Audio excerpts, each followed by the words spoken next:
Hey guys, in this video I will show you how to deploy GitHub project on Render. Alright, so let's begin with the video. First, open Render and GitHub in separate tabs.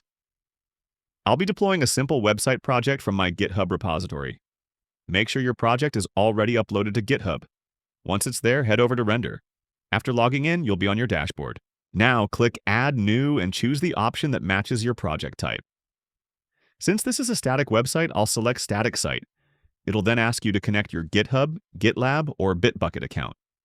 Click on GitHub and, if you're already logged in, Render will show all your repositories.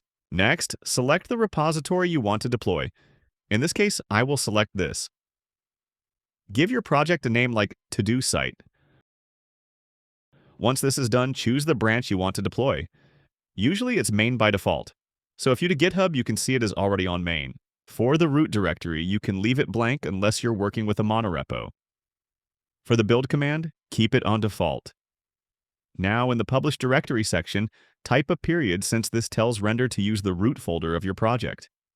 If your project uses a framework, you'd enter the framework's build folder here instead. Scroll down to review the advanced settings if you need to, but for a simple static site, you can skip them.